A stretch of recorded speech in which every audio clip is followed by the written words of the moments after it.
师弟，你竟能为哥哥做到如此地步，哥哥好感动啊！二哥，你真的误会了，我只是为了尝一口鲜果。可面上，盛梦玲还在胸有地宫。二哥，你看我试了，无毒无善，所以你赶紧吃吧，这真的是鲜果，它吃着都不是果子的味道，是鸡腿味的，你敢信？怎么可能啊？哪有果子是鸡腿味的？如果有，那绝对不是什么正经的果子。但是盛二老爷认真地看了看自家弟弟的脸，突然发现这小子眼角的皱纹正以肉眼可见的速度在消退着。他愣愣地瞧着这一切，又愣愣地看了看手里仅剩的半个果子，突然有种自己好像吃了个大亏的心情。幸好还有半个呀。盛二老爷这时候啥也不管了，就把那半个果子狠狠地塞进了嘴巴里。这果然是鸡腿味的呀。这时呢，腰也不疼了，腿也不酸了，平地一蹦的。二哥他终于疯了。别说二哥了，要是换了我，估计我也得疯。想想他的老寒腿呀，别说是这样上蹿下跳了，那就是吹点风都得疼半宿。我已经证明我用的是医术，不是妖术了，你还有什么话呀？这算什么医术？你只是给他吃了个果子。大夫治病不也是用的药草吗？怎么给药草吃算是医术，给果子吃就不算是医术啦？你少在这强词夺理。那好，我不强词夺理，我拿出了我不是的证据。那么你呢？你有什么证据证明你自己不是妖啊？我何须证明？这个家里所有人都知道我为人如何，我若是妖，家中岂能太平？太平？哼，那我想要问一问你，碧罗呢？只这一句，别人还没怎么反应过来，绿萝却是吓得头皮一紧。明知这时不该瞎听瞎看，可他的视线还是唰的一下落在了田氏身上。田氏其实也慌啊，因为碧罗确实被吃了，但死无对证的，所以他拒绝承认。他出门买东西去了。二太太，想好了再回答。毕竟你若说他们都被放出去嫁人了，那最好也一并编出他们分别嫁的是哪一户哪一家，为何嫁人之后从不回来看望待他们恩重如山的主人家呢？只这一句，田氏再难成语。而那些原本还眼巴巴看着宁仙仙想求果子吃的其他几房太太，这时也全都听出些味儿来了。这一说还真是啊，我们身边的大丫鬟就算放出去配了人，那生完孩子也有回府当管事娘子的。那即便不回来继续当差的，也时常会带着小辈儿过来请安，想帮小辈儿讨个好前程。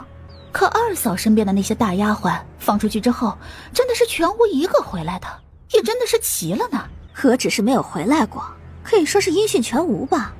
毕竟我们的大丫鬟配出去时，哪一个不是好好帮着相看后配了合适的管事啊？之后生的孩子，你快想办法呀，我这都要顶不住了。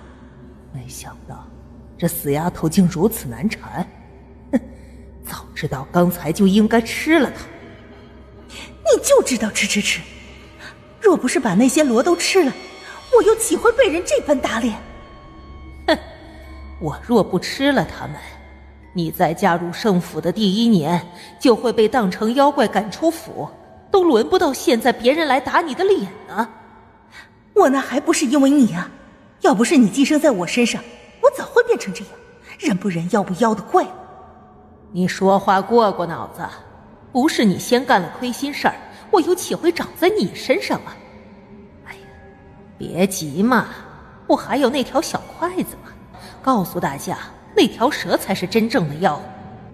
别无选择，就是这条蛇妖干的，是他把碧罗吃掉了，就是这条蛇妖干的，是他把碧罗吃掉了。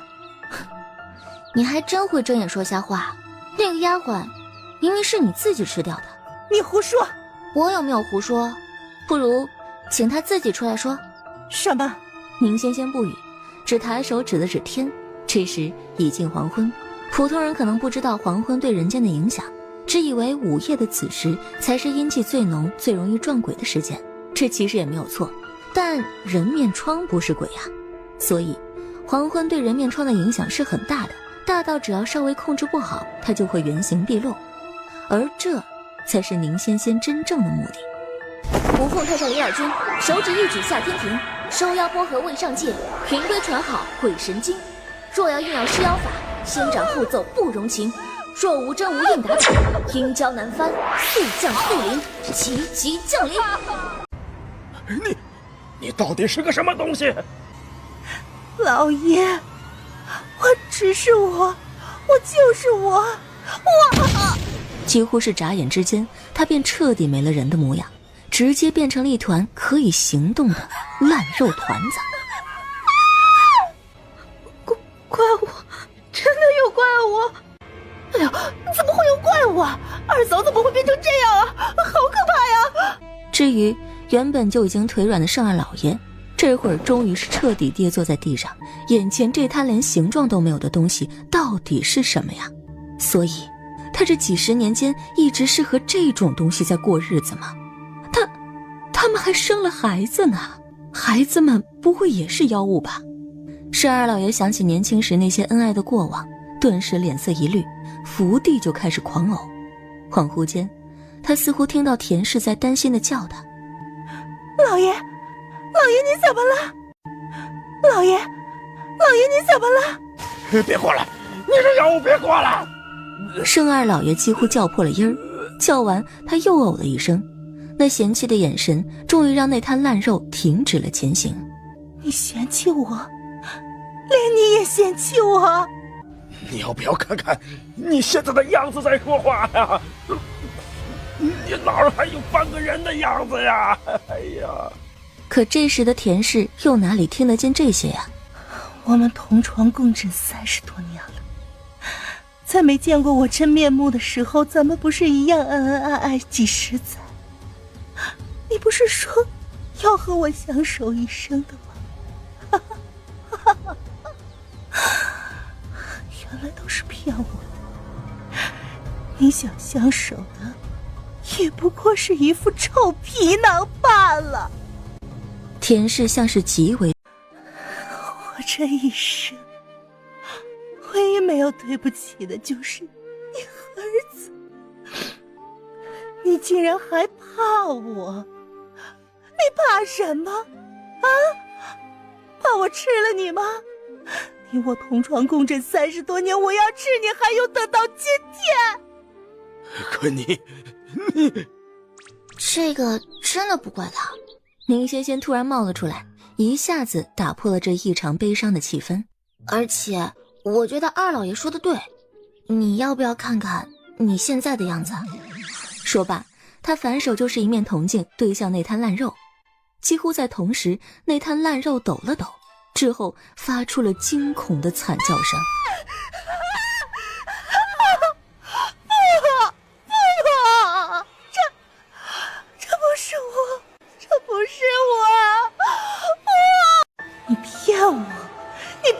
你说只是和我共生，你说不会抢走我的身体，可你现在为什么要让我变成这个样子？你出来，你跟我说清楚。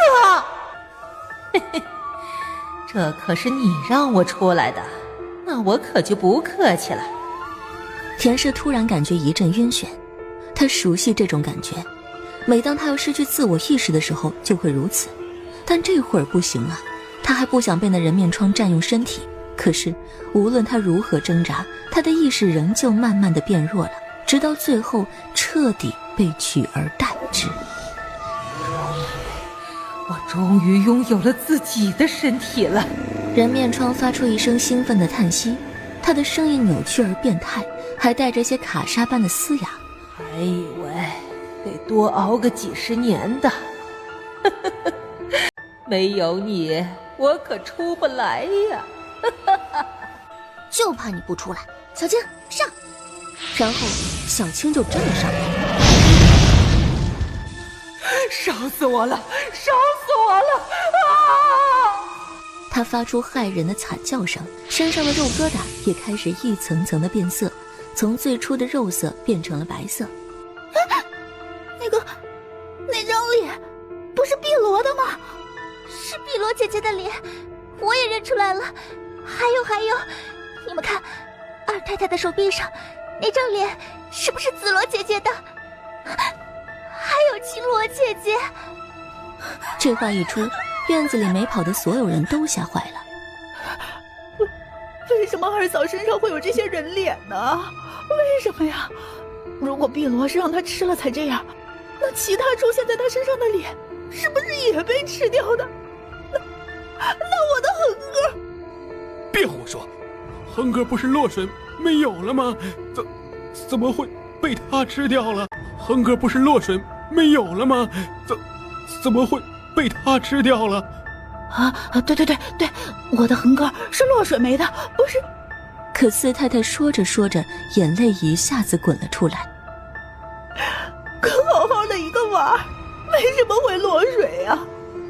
丫鬟婆子那么多，可却没有一个人看见他是怎么去的池塘边。老爷，我早就说过恒哥死的不明不白的，一定有问题，可你非说我是失了孩儿才疑神疑鬼的，现在你信了吗？老爷啊，我们的哥死得好冤呐！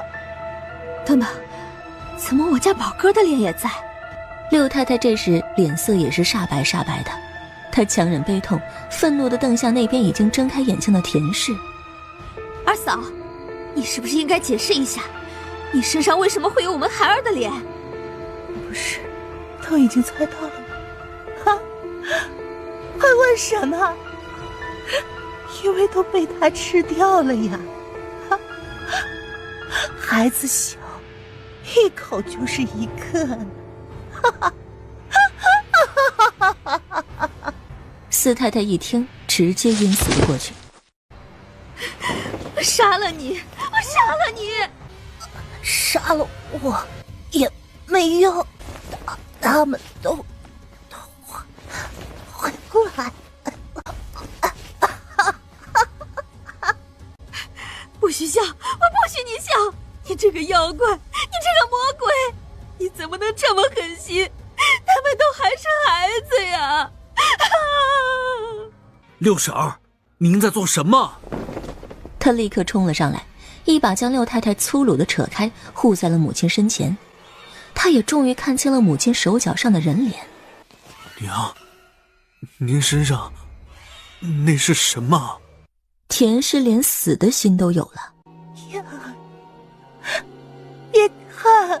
别看娘的样子，我求你了。就在田氏无助哭求之际，突的他又听到了另外两个最不想听到的声音。娘亲，六奶奶为何要打祖母呀？咱们不去帮帮祖母吗？娘亲，六奶奶为何要打祖母呀？咱们不去帮帮祖母吗？不能去。儿媳妇儿的声音在发抖，因为她也看清了田氏身上那些可怕的一直在蠕动着的像是人脸的东西。祖母，我要祖母。不能去。那么小的孩子什么也不懂啊，只是哭着闹着。大孙子却追问他娘亲道：为什么不能去啊，娘亲？祖母都被人欺负了。因为她不是你们的祖母，是个怪物。只这一句，田氏还满含期待的双眼终于绝望地闭了又闭。或许直到这时他才真正意识到，之前所有的一切什么都不算，现在正在发生的才算是他真正的报应。他所有最在意的人都看到了他现在这人不人鬼不鬼的样子。从此后，她在丈夫的眼中不再是妻子，在儿子的眼中不再是母亲，在儿媳的心中不再是婆婆，在孙儿的心里也不再是疼爱他们的祖母。她是一个怪物。都是你毁了我的一切，你满意了吗？你现在满意了吗？那我问你，你害死了那么多人，让他们痛失至亲，你又后悔了吗？又不是我干的，都是那个人面疮，是他威胁我，如果我不给他吃人，他就要吃掉我。谁不想活下来啊？难道我就活该被他吃掉吗？对呀，你活该呀。别告诉我你不清楚这人面疮是怎么来的，你做过什么事情，又害过什么人，你心里难道不清楚吗？若没有你害人在先，这种诅咒人的人面疮是不会长在你身上的。我没有，在我长这个人面疮之前，我从来没有害过人。对，你没有害过人，只是还不到10岁就逼死了照顾你的管事婆子，还是在死后刨了人家的坟，将尸骨拖出来暴尸荒野。你胡说！如果我是胡说，那你要怎么解释最初长在你身上的那个人面疮就是那个管事婆子的脸？田氏眼神躲闪，却还在狡辩。我不知道。你当然要说不知道了，但凡对你不利的就都是别人的问题，你一句不知道就想推卸一切的责任。那你有没有听过一句话，善有善报，恶有恶报，不是不报，时候未到。那下诅咒的人就没有错吗？我只是扒了那个老太婆的坟，他们却想要我的命。你觉得自己还不够过分？宁仙仙无语地看着田氏，脸上的表情已经写满了无可救药。人面疮不是无解的，用我刚才的方法，一张符水就能将它从你身体里彻底逼出来。可是这么多年了，你想过要彻底解决掉它吗？不是没有机会的吧，是你根本就没想那么做。因为它能给你带来更多的便利，比如看谁不顺眼就可以让人面疮吃掉，反正在你的心里，吃人的是他不是你，反正不关你的事儿。你就这样自欺欺人的将所有的恶都推到了人面疮的身上，都是他坏，都是他恶，你是被逼无奈的，你只是没有办法，你只是不想死而已。本来就是他的错。那4太太和6太太的孩子呢？还有7太太那个不小心滑掉的胎，还有差点终身不孕的10太太，这些都是人面疮逼你做的吗？田氏沉默了。宁仙仙无法同情这个女人，但还是告诉她，要让这些人脸消失的办法其实很简单，他们应运而生，只要怨气消散，他们也就自然会消散。不过你必须要一个一个到他们的坟前磕头认错，磕到他们原谅你为止。田氏听完怔了一下，他怀疑宁仙仙是在故意的诓他，可如果真的能清除掉自己身上的人脸呢？但很快田氏又摇了摇头，心想如果必须那样才能活着的话，他宁可去死。她乃世家之女，骄傲了一生，怎肯向那些贱民低头？而且就算她去磕头了，那些人也未必会原谅她。与其一直这般痛苦的活着，还不如现在就死。可当他用力咬上自己的舌头，突然他发现自己的牙关无法咬合，有2张人脸突然从他脖子的两侧长了出来，然后一左一右地牵扯着他的腮帮子，让他连自我伤害的能力也做不到。不是所有的坏人都有资格痛快去死的，像是这种明知是错还偏要去犯，错了还拒不认错的人，或许只该有一个下场，生不如死。解决完人面疮的问题，原则上宁仙仙的活呢就算是干完了，也就是说她该回去了。你怎么又来了你？你不想让我来？哎呀，我上回不是跟你说清楚了吗？咱俩是没有未来的，你不能那什么我。13不说话，只拿那双黑黢黢的眼睛望着他。宁仙仙被他这么一瞧啊，反而不好意思地抓了抓头。算了，我不凶你。总之你赶紧走吧，别让人看见就好。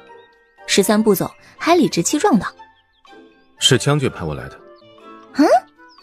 是将军让你来的？那他为什么要让你来啊？怕自己的头顶不够绿吗？当然，这后面一句话宁仙仙是打死不敢讲的。你们府上出了命案，出事的还是你住的院子。明阁老觉得府邸的安全没有保障，就请了圣旨，让我们将军府派一些家将过来保护阁老，还有家眷。我就是将军府派来阁老的家将之一。原来如此，那没事了。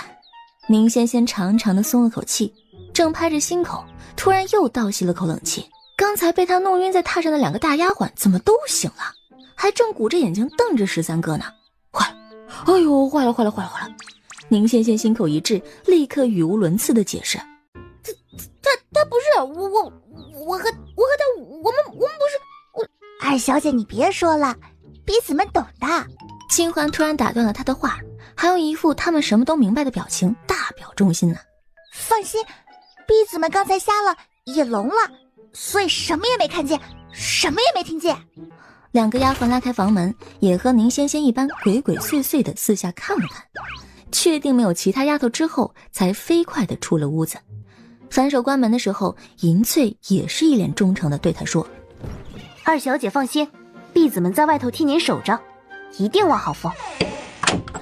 宁仙仙满脸问号啊，这怎么就默许她和男人在房中幽会了呢？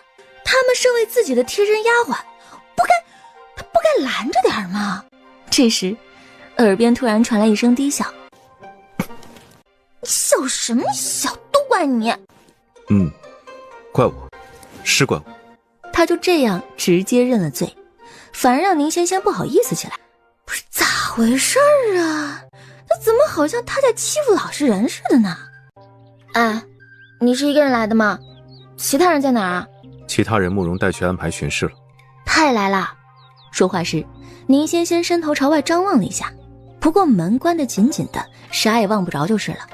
但他如此反应，却叫13的眉头隐隐一挑。你很想见他？也没那么想了，但毕竟是熟人嘛，那他要是来了，我少不得要打个招呼吧。用不着，他来这儿也是当差的，又不是来打招呼的。那你怎么没当差啊？13理所当然。我当了呀，我的任务不就是保护你的安全吗？哦，原来如此。在宁仙仙的心里，13哥是再老实不过的了，所以他说什么他都信。只不过呢，不知道他那个未来夫君日后会不会后悔今天的安排啊？莫名的，他又替自己捏了把汗呢。就在他想着这些有的没有的时候，13开口问道：那个人，我是指石道长的死，到底怎么回事？哦，这个啊，说来话就长了。是这样的，宁仙仙对13的为人十分信任，他一问，他便一五一十的全都跟他说了。你是说，你其实没有看到过白虎咬掉他的头，是你的那只白猫说的？你其实没有看到过白虎咬掉他的头，是你的那只白猫说的？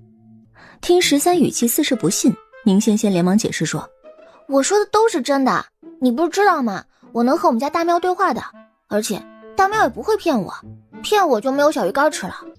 可你不觉得事有蹊跷吗？那个石道长可不是什么能被普通老虎咬死的人。白色的老虎一点都不普通好吗？4方神兽里有一只就是白虎，如果是那只的话，别说是一个石道长，那就是1万个石道长，也不过是他嘴里的一盘肉罢了。4方神兽？你是指青龙、白虎、朱雀、玄武？可这不是传说吗？他们真的存在？你见过？那当然没见过，不过这世上既然有鬼有妖，那肯定是有神兽的。这种怪力乱神之事，若是别人说给13听，他要么不信，要么半信半疑。但宁仙仙是他亲自接来京城的，这一路上所有的经历都告诉他，这丫头确实是有些道行在身。他说有啊，那就一定有。这世上既然有鬼有妖，那肯定是有神兽的。那就更奇怪了吧？4方神兽镇守4方，西方才为白虎所守，可京都属于北方地界，白虎为何会突然出现在此地，还会对石道长下手？兴许是路见不平，张牙相助呢，又或者他和这石道长有什么爱恨情仇、私人恩怨，然后就13沉默，被他用那黑黢黢的眼睛看着，宁仙仙胡扯的话就再也扯不下去了。好吧，我不瞎猜了。但是那个石道长心术不正，还暗中给我大侄子下了5道桃花劫，那不是什么好道士，死了就死了呗。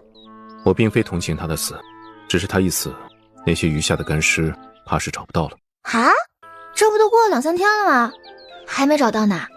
13眯了眯眼，突然问：你是不是知道那些干尸在何处？